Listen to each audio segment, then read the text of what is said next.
देश में नफरत हो गई अचानक से। एक बैक इतना ज्यादा तबका और इतना ज्यादा पब्लिक मुसलमानों के खिलाफ हो गई, मुसलमानों से नाराज हो गई। अब कारण क्या बन रहा है? थूक जिहाद। ये थूक जिहाद कि खाने में थूक दे रहे हैं, हमेशा विजुअल्स ऐसे आते हैं, आप भी देखे होंगे। थूक जिहाद जैसे चीजें बन गई। फिर एक ये झांगुर बाबा करके आपने खबर सुनी होगी कि वो जो मुस्लिम लड़के हैं उनसे बोल रहा है कि आप हिंदू लड़कियों को फंसाओ, फिर उनको विदेश जाके उनका कन्वर्जन करा रहे हैं, सब कुछ करा रहे हैं। ये कुछ चीजें तो है ना जो खराब कर रहे हैं। आखिर मुसलमान ही तो कारण बन रहे हैं। मैं वही आपको कह रहा हूँ मिश्रा जी, बात आपको समझने की है कि जो चंद लोग जो खराब है ना समाज के, वो सारा चीज़ें खराब करना चाहते हैं, चाहे शांगुर बाबा हो या कौन से बाबा हो। ये अगर कन्वर्जन करा रहे हैं तो इस कन्वर्जन तो गुनाह है इस्लाम के अंदर, आप कन्वर्जन कर ही नहीं सकते। कन्वर्जन इस्लाम का हिस्सा ही नहीं है। अगर जो ये कोई कर रहा है तो ये गुनाह कर रहा है, क्योंकि इस्लाम के अंदर अगर कोई आता है, शामिल होता है इस्लाम के अंदर, वो एक्सेप्ट हो सकता है। लेकिन कोई लालच दे के, फंसा के, गुमराह करके, किसी को बेवकूफ़ बना के इस तरह से इस्लाम में शामिल करना, ये इस्लाम इसकी इजाज़त देता ही नहीं है। तो मुझे लगता है कि शांगुर बाबा हो या कोई भी इस तरह के जो लोग होते हैं, वो उनकी क्या मानसिकता है मुझे मालूम नहीं है, लेकिन इस्लाम के मानने वाले वो नहीं हो सकते। मैं आपको बता रहा हूँ कि इस्लाम में बिल्कुल सख्ती से पाबंदी है कन्वर्जन के ऊपर। जब अब मैं आपको एक मिसाल देता हूँ इसकी। आप मिश्रा जी हैं, आपका नाम उत्कृष्ट मिश्रा है, ठीक है जी, उत्कृष्ट मिश्रा आपका नाम है। आपको जो नाम मिला मिश्रा, आपको जो माता पिता मिले, आपको जो देश मिला जहाँ जन्म हुआ, ये आपकी मर्जी से आए थे क्या? इसी तरह से कोई मैं अपनी मर्जी से आया था क्या? दुनिया में जितने भी लोग आते हैं कि अपनी मर्जी से आते हैं क्या? वो सब ईश्वर की मर्जी से आते हैं। जो सनातन में पैदा होता है वो सनातन में आ गया, जो इस्लाम में आ गया वो इस्लाम में। और जिसको जिस धर्म में रहना है उसमें सब इंजॉय करिए, क्योंकि सारे धर्म अच्छी बात सिखाते हैं। सारे धर्मों के ग्रंथ अच्छी बात सिखाते हैं, उनके जो महापुरुष हैं वो अच्छी बात सिखाते हैं, बुराइयों से रोकते हैं, सत्य के मार्ग पर ले जाने की बात करते हैं। लेकिन आज अफसोस की बात यह है कि चंद लोग जो नफरत फैलाने की कोशिश कर रहे हैं, हिंदू मुसलमान में फसाद कराने की कोशिश कर रहे हैं, हमें उनसे बचने की ज़रूरत है। आज हमें सबको एक होकर इसका, इसीलिए तो मैं राम मंदिर गया था। क्यों जाना? राम मंदिर इतने बड़ा मैंने फैसला लिया, मेरे को कत्ल करने के कितने फतवे जारी हो गए, लेकिन आज तक मैं इस बात पे क्यों हूँ? क्योंकि मैं चाहता हूँ कि देश के अंदर सौहार्द, आपस में प्यार मोहब्बत हमारा रहना चाहिए। यही हमारा भारत है। जो आए, जिन्होंने कहाँ कहाँ लूटपाट करी, जिन्होंने देश को लूटा या मंदिरों को तोड़ा, हम उनके पक्ष में नहीं हैं। हम उस हक में हैं कि जहाँ हम सबको एक होकर रहना है, एक होकर भारत को मजबूत करना है। आज का जो समय, आज का जो ज़रूरत है वो आपसी सौहार्द है, और इस पर ध्यान देना चाहिए। हमें ऐसे प्रोग्राम्स करने चाहिए, संवाद करने चाहिए, डायलॉग करने चाहिए। डायलॉग मंदिरों की, मस्जिदों का रेगुलर होने चाहिए, जिससे कि आपस में समन्वय बने, नफ़रत ख़त्म हो, प्यार मोहब्बत में मिलके नफ़रत को ख़त्म करके मोहब्बत में तब्दील करो। आज देश को इसकी ज़रूरत है। मैं हैरान हो जाता हूँ मिश्रा जी, आज चीन कहाँ से कहाँ चला गया। आज चीन ने एक नया सूरज भी बना दिया। आज वो डिजिटल पूरे जापान कहाँ से कहाँ चला गया, तरक्की कर रहा है। कोरिया कहाँ से कहाँ। आज हम इसी में लगे कि ये हरा रंग तो मुसलमान का हो गया, भगवा रंग हिंदू का हो गया, ये बकरा तो हो गया मुसलमान का, गाय हो गई हिंदू की।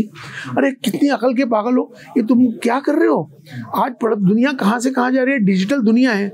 आज पूरी दुनिया वहाँ जाके मंगल ग्रह पे जा रही है, मंगल ग्रह पे जाने की तैयारी कर रही है। आज हम, सारी दुनिया तरक्की की तरफ जा रही है, आज हम इसी में उलझे हुए हिंदू और मुसलमान। अरे बेवकूफ़ो, ऐसा क्यों कर रहे हो? ये समझने की ज़रूरत है। लड़वा रहे हैं जो लोग, उनकी बातों में, बहकावे में हमें नहीं आना है, हम सबको मिलके रहना है। नहीं, हमने कभी ऐसा नहीं सुना ना, मैं उसी चीज़ पे मैं आ रहा हूँ कि कभी ऐसा नहीं सुना गया कि कोई हिंदू लड़का हो, कोई ब्राह्मण लड़का हो, कोई ठाकुर हो, कोई यादव हो, कोई उत्कर्ष मिश्रा हो, कोई राहुल हो, किसी ने भी किसी मुस्लिम लड़की से प्यार किया, उसे ये बता के कि मेरा नाम फैजल है, मेरा नाम आतिफ है, ये सारी चीज़ें, और बाद में उस मुस्लिम लड़की को पता चल रहा है कि ये फलाने नाम का आदमी है, ये हिंदू है, और फिर उसके साथ धोखा हुआ।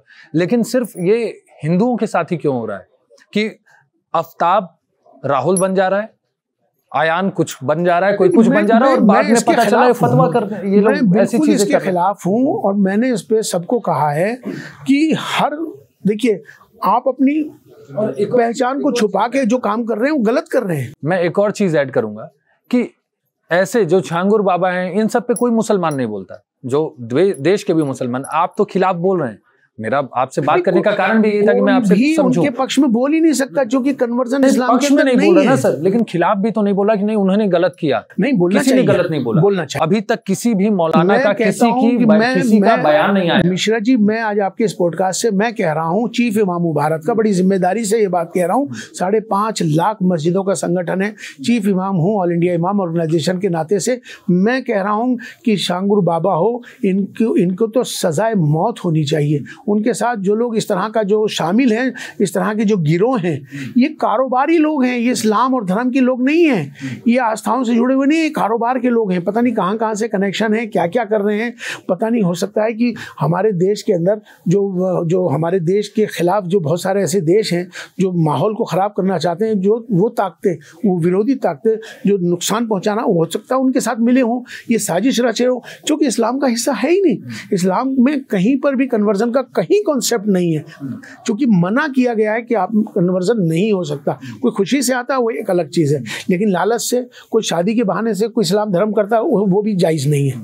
बहुत से लोग हैं जो शादी के बहाने से अपने कन्वर्ट हो जाते हैं, वो भी गुनाह है, उसको भी मना किया गया है। कोई बहकाता है, कोई लालच में करता है, पैसे से करता है, या कोई भी करता है, वो गुनाह है, उसको नहीं करना चाहिए। और ऐसे लोग जो करते हैं उनको सख्त से सख्त सज़ा मिलनी चाहिए। ख़ास तौर पे छांगुर बाबा या क्या नाम आदमी है, ये कौन है, हमें तो आज तक हमने इसका नाम भी नहीं सुना। एकदम नाम निकल के आया कि 100 करोड़ 500 करोड़ का क्या क्या संपत्तियां हैं और क्या क्या कारोबार करता था। अब इसकी तो तहकीकात होनी चाहिए। हो सकता है किसी राष्ट्र विरोधी ताकतों से जुड़ा हुआ हो, पता नहीं कहाँ से जुड़े, क्या साजिश है, कहाँ से हो रहा है कुछ देश के लोग। लेकिन हमें समझने की जरूरत है। मैं तमाम इस पॉडकास्ट से तमाम सबको ही बताना चाहता हूँ कि इसका इस्लाम से ताल्लुक नहीं है।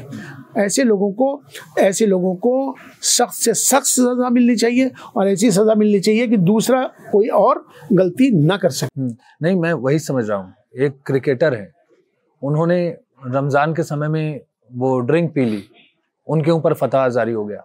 आप राम मंदिर जाते हैं, आपके ऊपर फतवा जारी हो जाता है। आप कृष्णवंशी बोलते हैं, खुद को फतवा जारी हो जाता है। लेकिन वहीं ये छांगुर बाबा जैसे जो बाबा धर्मांतरण करा रहे हैं, धर्म परिवर्तन करा रहे हैं, उनके खिलाफ आज तक कोई मौलाना, कोई मौलवी कुछ बोलते हुए नहीं दिखा। इतने दिन से टीवी पे कवरेज चल रही है, आपके सामने अभी भी वो स्क्रीन लगी है, वही देखिए अभी भी उस पे छांगुर बाबा की कवरेज चल रही है। लेकिन एक भी मौलाना की बाइट नहीं आई, किसी की बाइट नहीं आई जिसने खिलाफ बोला हो, किसी ने फतवा जारी किया हो। मैं इस बात की आपको आपके इस पॉडकास्ट के जरिए से तमाम मुसलमानों से भी कहना चाहता हूं कि जो चीज़ गलत है उसको गलत को गलत कहना चाहिए। अब चूंकि मैं चीफ इमाम होने के मैं चूंकि मैं था नहीं इंडिया में, मैं लंदन में था, मैं अभी आया हूँ और ये बात अभी मेरे सामने आई है और आपने मुझे पॉडकास्ट के लिए बुलाया और आपने कहा भी था कि छांगुर बाबा पे हम ये पॉडकास्ट करेंगे, तो मैंने आपसे खुद कहा था कि मैं करूँगा इसके लिए। क्योंकि जो ऐसे लोग हैं उनको सज़ा मिलनी चाहिए और मुसलमानों की जो संगठन है, मुस्लिम की तंजीमें, उनको भी ऐसे मौके पर बाहर आना चाहिए, उसका विरोध करना चाहिए। जो गलत है उसको गलत बताना चाहिए। खामोशी भी तो अच्छी बात नहीं है, खामोशी होना ठीक नहीं है। तो आज मैं इसका ऐलान करता हूँ कि छांगुर बाबा के खिलाफ जो जितनी भी जो उनकी इंक्वायरियाँ होनी चाहिए और कहाँ से उनकी क्या क्या कनेक्शन है, उसको तहकीकात होनी चाहिए और उनको सख्त से सख्त सज़ा मिलनी चाहिए। सजा क्या मिलनी चाहिए? फांसी की सजा, फतवा सारी चीजें होती है। देखिए, सबसे बड़ी सजा फांसी की होती है और फांसी सरेआम ऐसे लोगों को ऐसी सजा देनी चाहिए कि जिससे कि दूसरा इबरत ले, कोई दूसरा आदमी ऐसा काम ना कर सके।